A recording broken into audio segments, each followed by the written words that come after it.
I would like to open the meeting to the sharing of testimonies of healing through Christian Science. Jim from Arizona, go ahead. Good evening.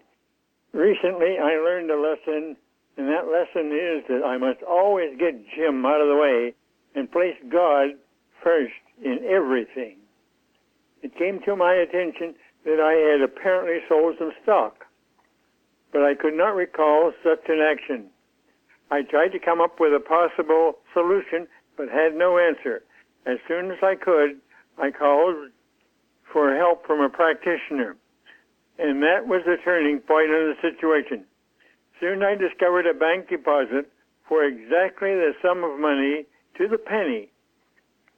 Although I am most grateful for that there was no loss, my greatest comfort results in realizing that God must be the center of all actions. Thank you. Thank you. LuAnn from New York, go ahead. Thank you. Came across a poem on the website called Genesis 1 or Genesis 2 by J. Woodruff Smith, which helps me to put into words what I am most grateful for. It reads in part, "There they both stand. Which one is you? Immortal man 1 or mortal man 2? If you're a mortal man, you know what you're worth, for according to law, you'll inherit the earth. But if you're just a mortal and made out of dust, is there anything to you that's worthy of trust?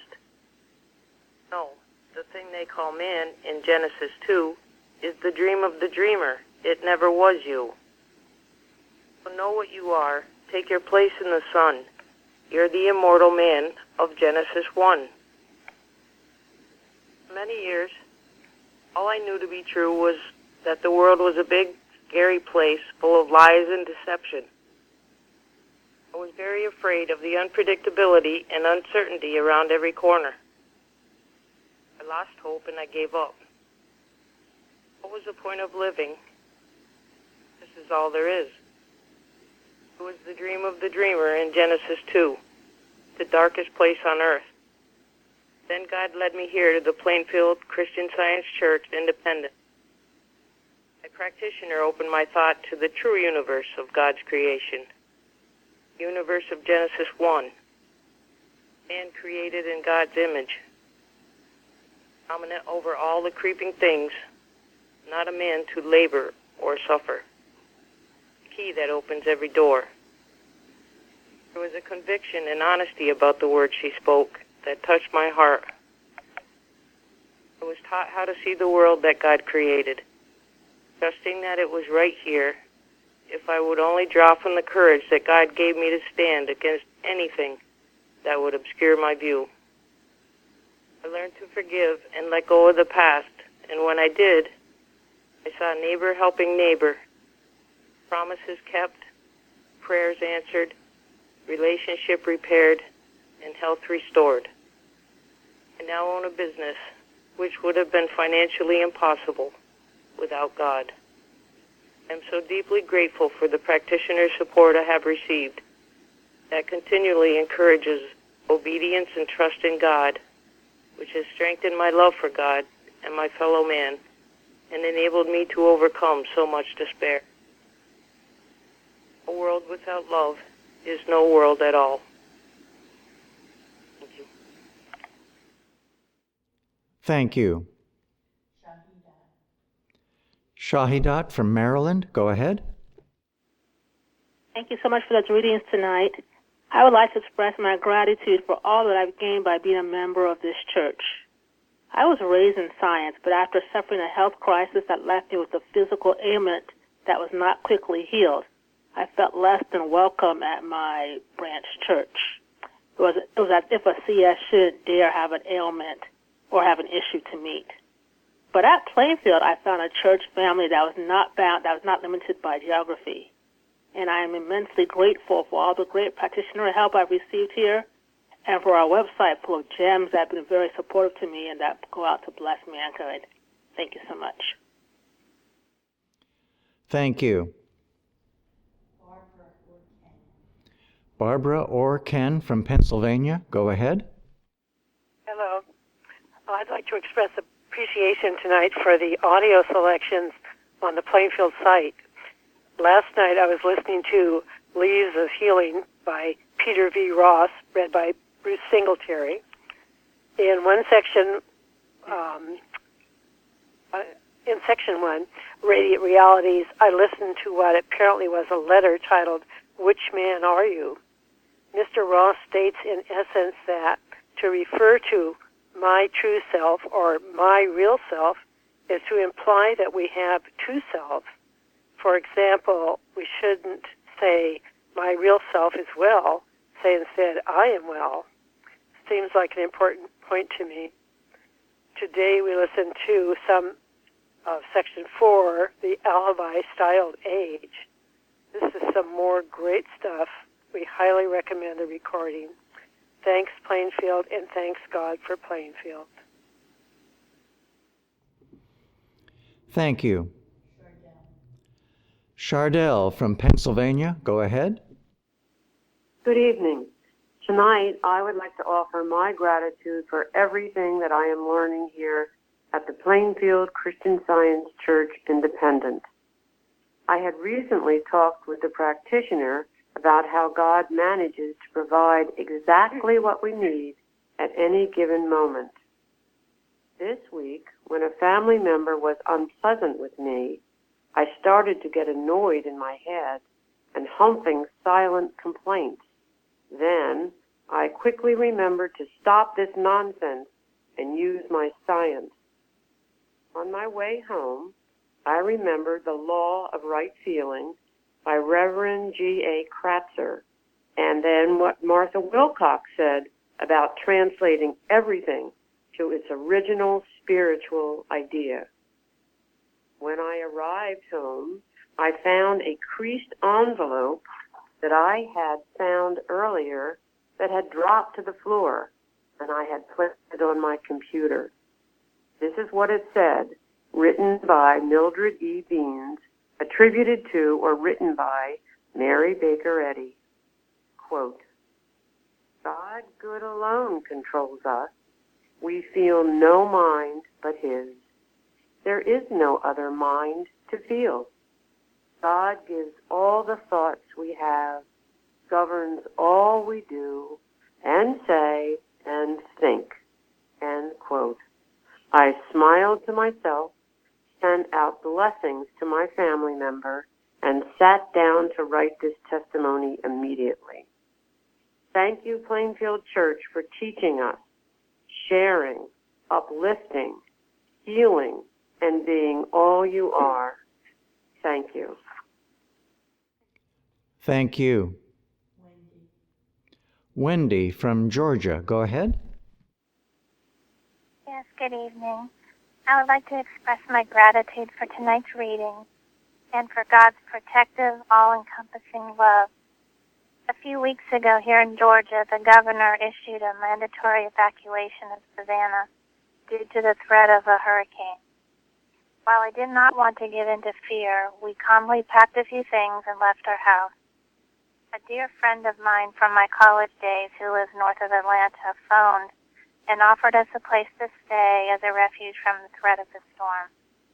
So we drove there with our 2 dogs. We spent those days away in prayerful peace, knowing that we had nothing to fear and that God was the only power at work. We were also most appreciative of the watches and the work that was being done by other members of this church to know the truth about the weather. When we were finally told we could return to our homes in Savannah, we arrived back here safe and sound to a home that had experienced a very minimal impact. In addition, my mother returned to Savannah to find the massive oak tree in her backyard had uprooted and fallen in the complete opposite direction of her house. While it crushed the brick wall running behind her property, her house was completely untouched. I am so grateful for Christian Science and the understanding that comes from studying the Bible and Science in Health, which dispels all error and fear that may try to creep in. Thank you. Thank you. Luba from Ohio, go ahead. Good evening. I am grateful for the unfoldment that is going on in my life, to the people who have never given up on me, to being introduced to Plainfield, and to the patience and dedication of my practitioner, who is always there for me. Learning to lean on God only is the only way. Thank you so much for the beautiful and inspiring reading tonight.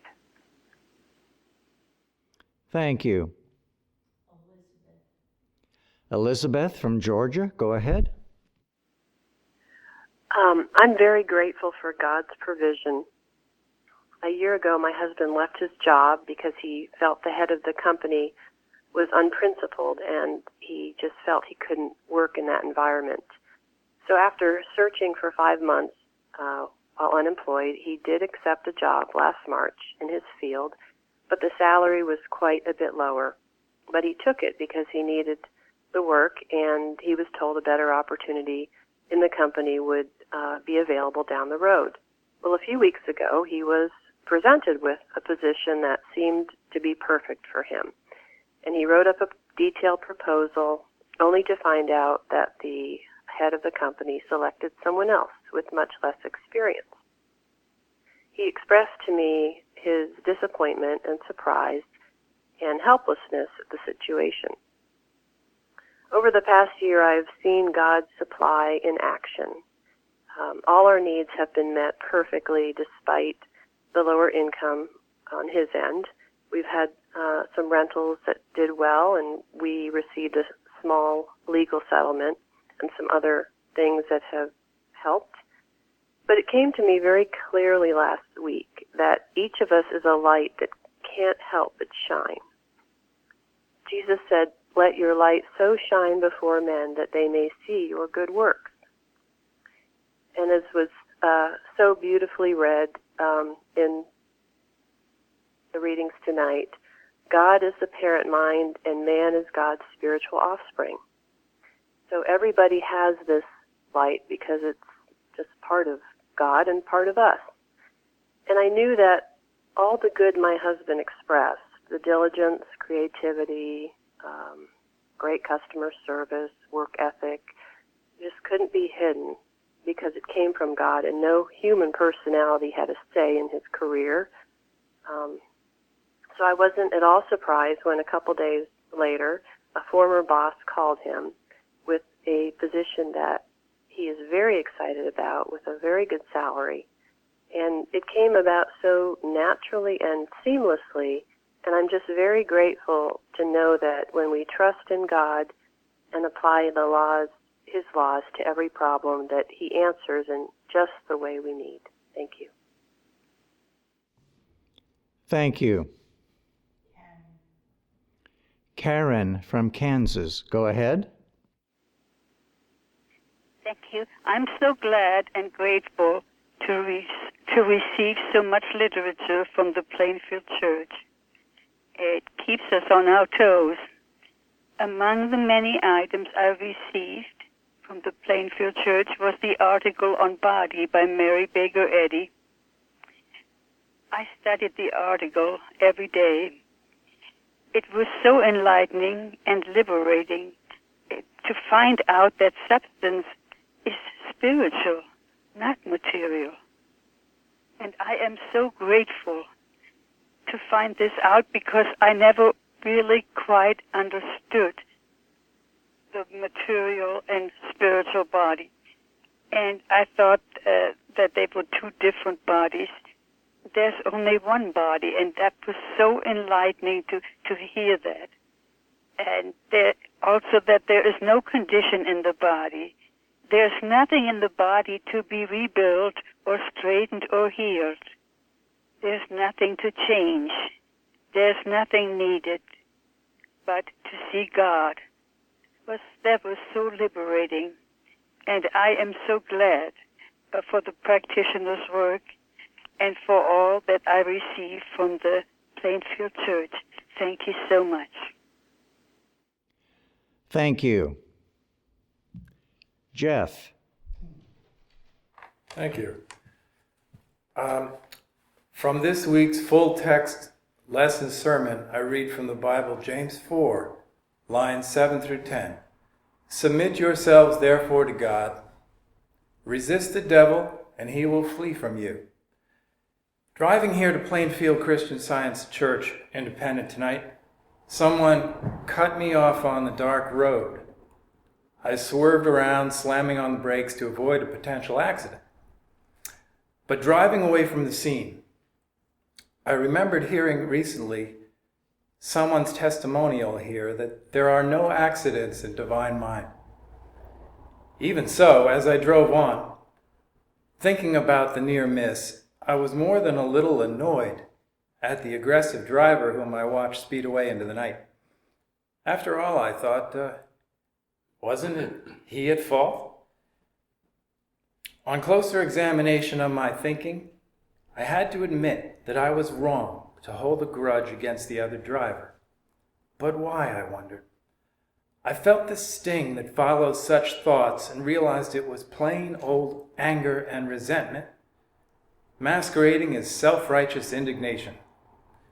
If I didn't correct the thought and PDQ, I knew it could lead to no good after reading Science and Health with Key to the Scriptures by Mary Baker Eddy. In her writings, she mentions something about monkeys on your back. Unless you control them in the first instance, they will control you. I realized that if I was going to successfully change my attitude, I had to change my thoughts. If I saw the other guy on the road cutting me off as a bad person, is that person truly bad? Or is it just my thinking that makes it so? Well, one thing is certain. If I choose to entertain critical, complaining, or condemning thoughts about people, places, and things in the passing parade of my life, am I not limiting myself to seeing my life through a glass darkly? Am I not lacking in the wisdom we endeavor to learn here? Isn't the monkey on my back winning and I'm losing? The good news is, since coming to Plainfield Christian Science Church Independent, I can roll all those questions into a ball and toss it in the garbage. Slam dunk. Because, thanks to Plainfield Christian Science Church and my practitioner's help, I am breaking a long-time bad habit of indulging in anger, envy, and resentment. All sins in the Bible. Whenever these devils rear their ugly heads, and I'm guilty of stinking thinking, I remember what Mary Baker Eddy says in Science and Health with Key to the Scriptures. That is, stand porter at the door of thought. And that helps me keep out aggressive mental suggestion.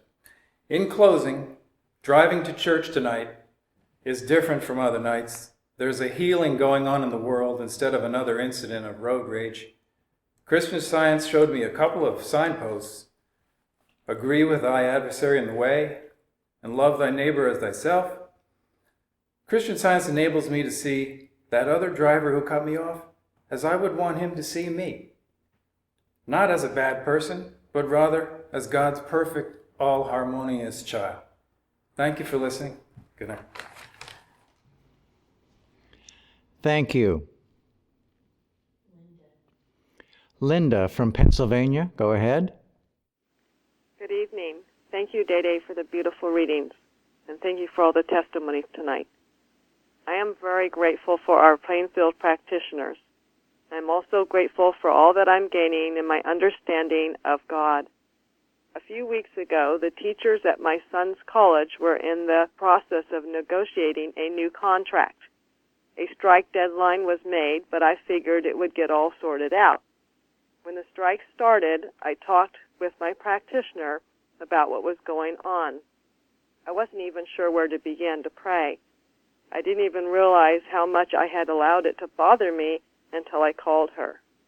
My son commutes from home, so we were feeling this along with him. She reminded me to pray for the house and the home and to continue my work for God, putting Him first, and, quote, the Lord will perfect that which concerneth me, unquote. That's from Psalm 138.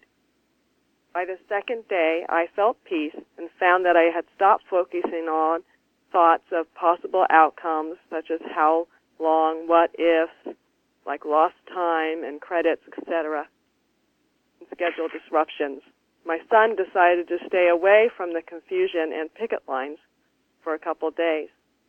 By the third day, it was over, and normalcy had returned.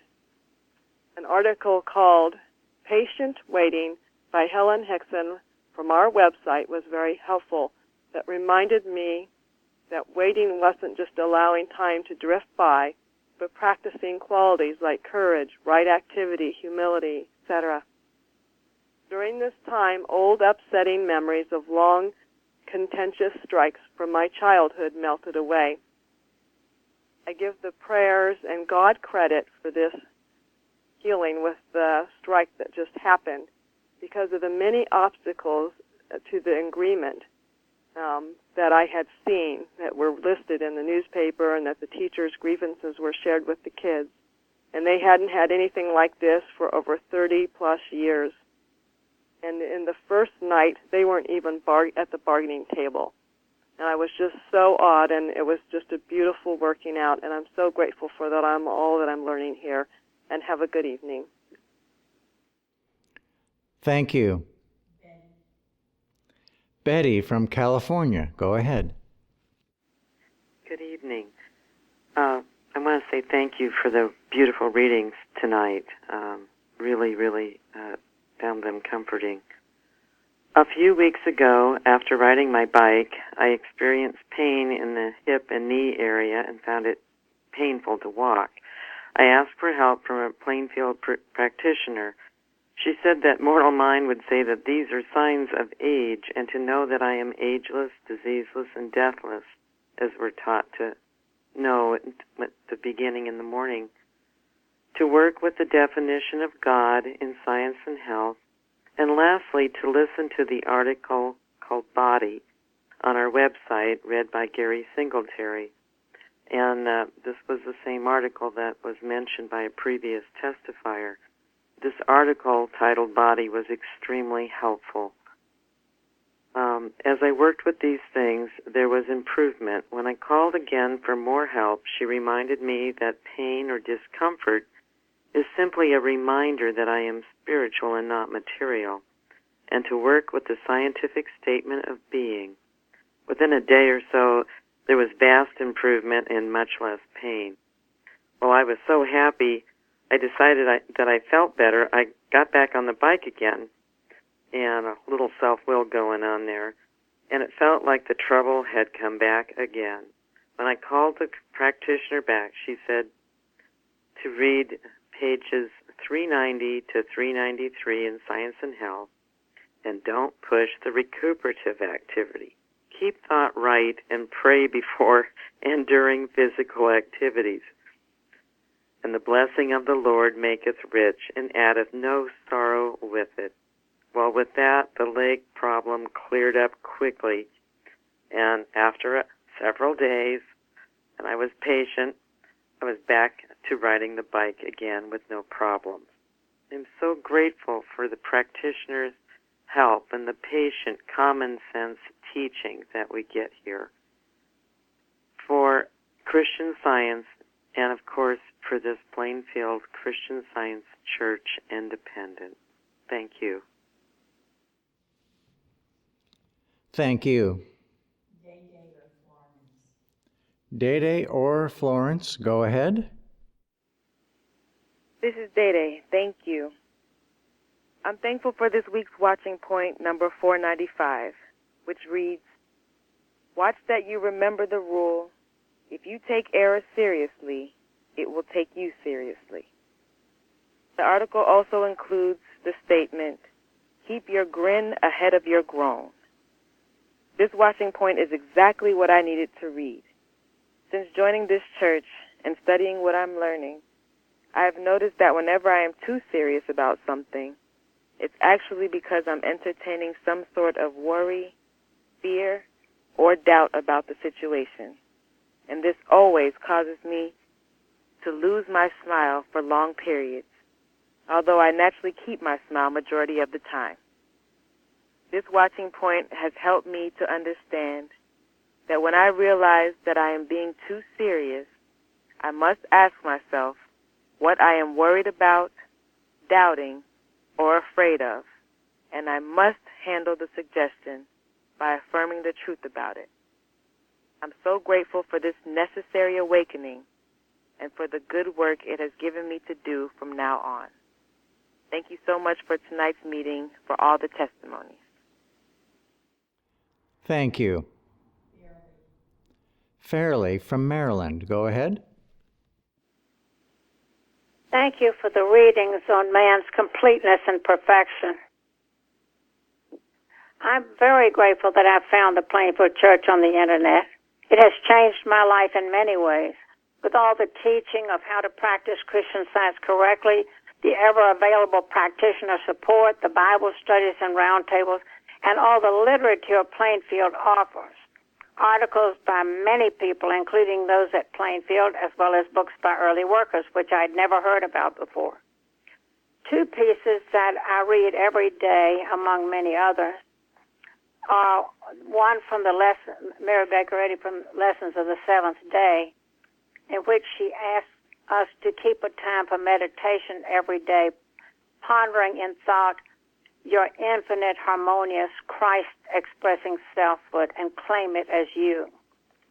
That's been very helpful.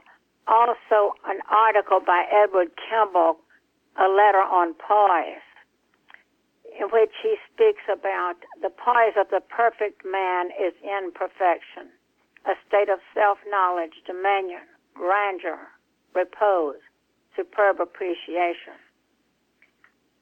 Yesterday, I got a call from an elegant gentleman in my hometown, someone I've rarely heard from, and I realized that contrary to my former feeling about myself, thanks to my membership and work at Plainfield, I had a new sense of myself. I used to be more cowed by people in society, but realized yesterday I was talking to him as a complete equal. I realized that I have learned at Plainfield to have a new self-possession and more self-assured and poised. This is because I now know my and all persons' relation to God and my heritage as a child of God. I am very grateful to God, to Jesus, the master teacher, to Mrs. Eddy for giving us Christian Science, and for my practitioner at Plainfield.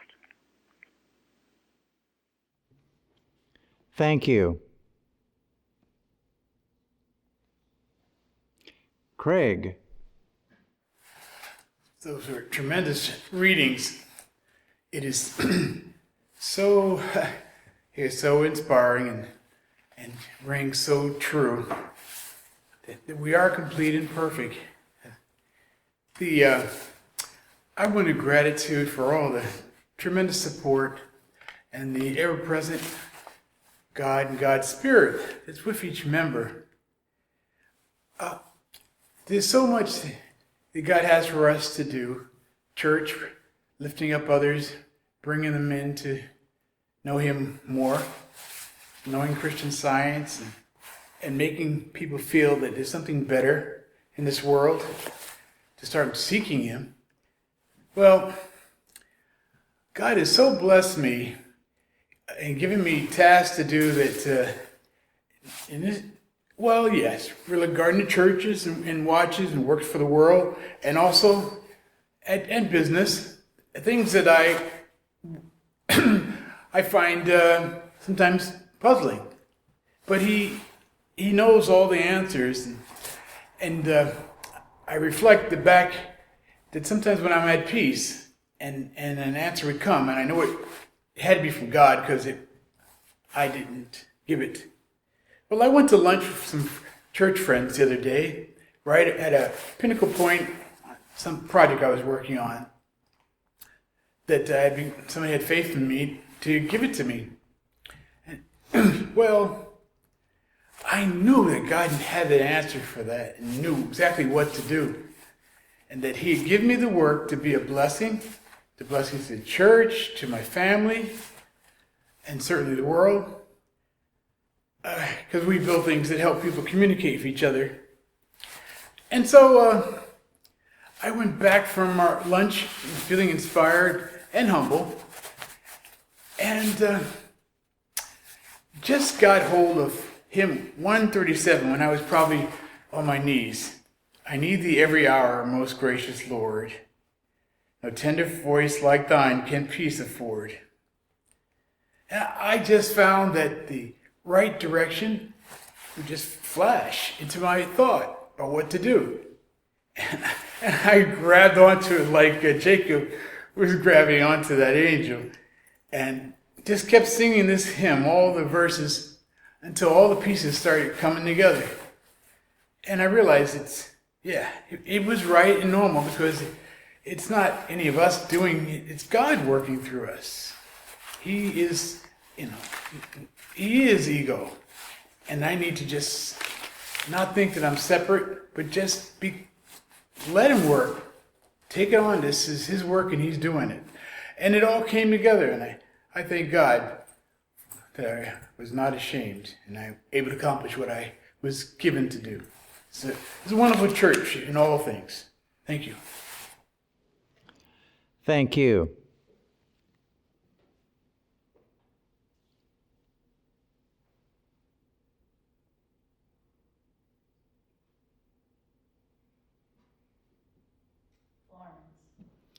Florence from Georgia, go ahead. Thank you. I'm so grateful that in Christian Science we learn the principle of perfect God, perfect man, and perfect universe to help us with our problems by silencing the claims that come up, using the truth to see their unreality and powerlessness, and get more convinced with what is true.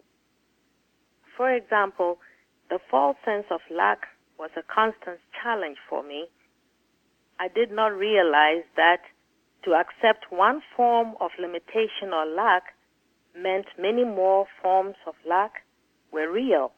And that if I admitted lack of money, it meant I could lack good health, peace, comfort, right relationships. And then I learned that to know God's allness, have reverence for it, and obey the truth about my perfection helps to rid my thinking of any sense of lack. This has helped me with a deeper conviction in Psalm 23 and Mrs. Eddy's statement that divine mind always has met and always will meet every human need, and that to all mankind, divine love supplies all good.